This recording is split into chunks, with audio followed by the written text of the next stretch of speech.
So today we're going to, in this video, we're going to jump to, we're going to jump from spanning sets, which we were talking about in the previous part of this module, and we're going to introduce this concept of linear independence. All right, now we're going to start off with a couple of definitions here. Okay, so the first one just really defines what so previously we looked at linear combinations, which focused on a set of vectors that equals some vector b.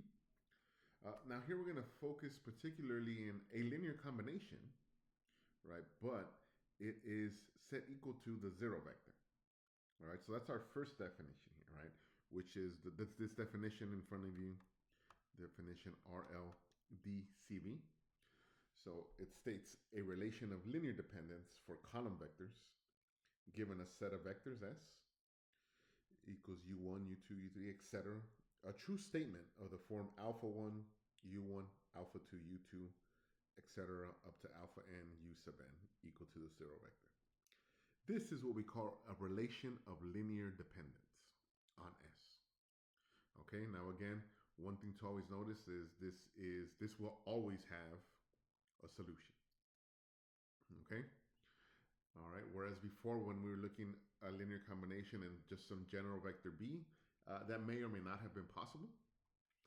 For this instance, for our linear relation of linear dependence, this always has a solution, the trivial solution, right? If we set all those alpha 1 through alpha n set to 0, then we have a solution, okay? If this is the only solution, right, which is going to be the big question set out to answer here in this section, then we say it is the trivial relation of linear dependence on S. But more importantly, that leads us to our second definition here, right? Linear independence of column vectors. The set of vectors S, U1 through Un, is linearly dependent if there is a relation of linear dependence on S that is not trivial. So those alpha ones can be found to be something besides 0. In the case where the only relation of linear dependence on S is the trivial one, then S is a linearly independent set of vectors. Okay, so here's something we should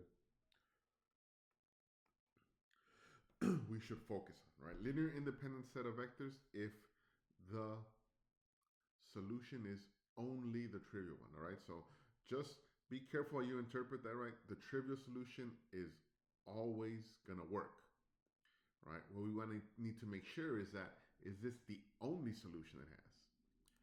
If it is the only solution, then that set of vectors is linearly independent.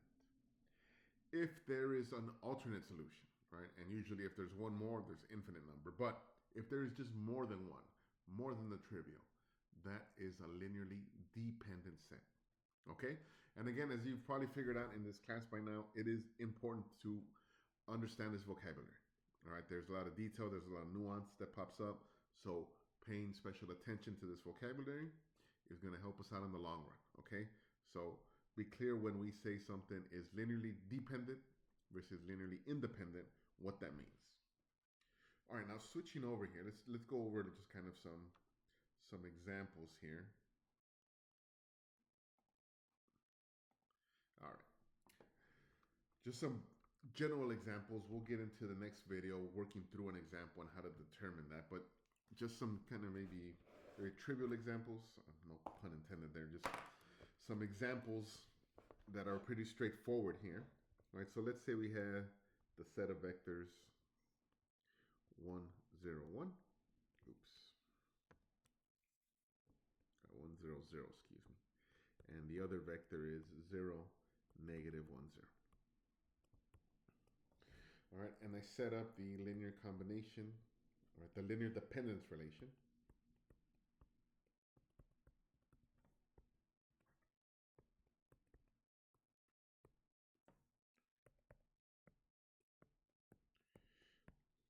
Okay, and then we could see here, right, almost immediately, right, when we have alpha 1, negative alpha 2, 0. Make this a little neater.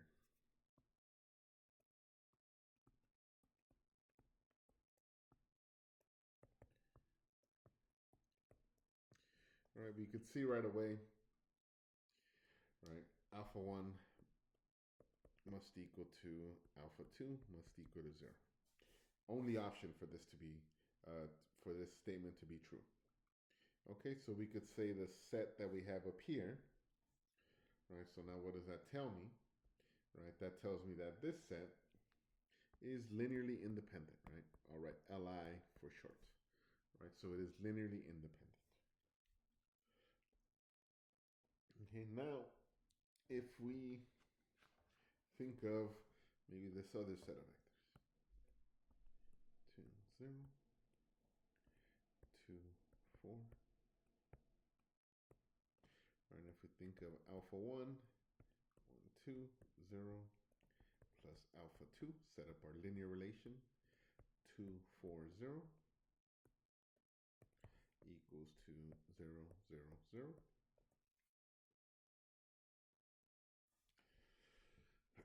All right, and now we could see that if I let alpha 1 equal to negative 2, and then alpha 2 just equal to 1, right, we could see we get negative 2, negative 4, 0, plus 2, 4, 0. And we see that this leads us to a true statement. So we have seen that our linear dependence relation that we have set up here has something other than the trivial solution, right? It does not have a unique solution. Okay, now once we've established, right, we found something besides the trivial, right, then that means we found so the solution is not unique, right? There's more than one. In fact, there's an infinite number of solutions.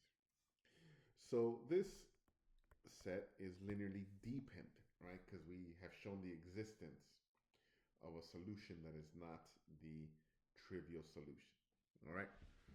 Now, well, like I said, these were just kind of straightforward examples just to illustrate the definitions in action here.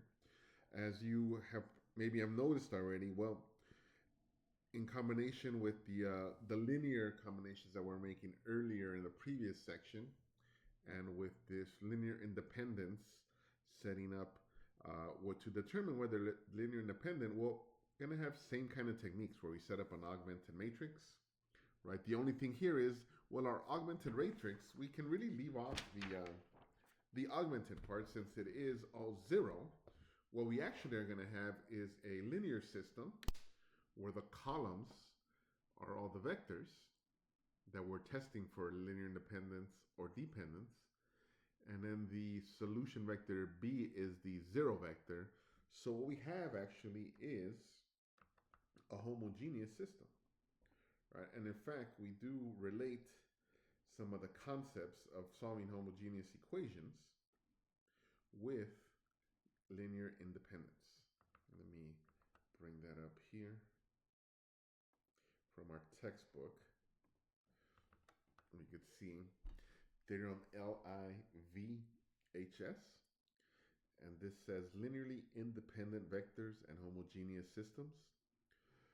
Suppose that S is the set of the vectors V1 through Vn. A subset of Cm is the set of vectors, and A is the m by n matrix whose columns are the vectors in S. Then S is linearly independent set if and only if the homogeneous system A 0 vector has a unique solution.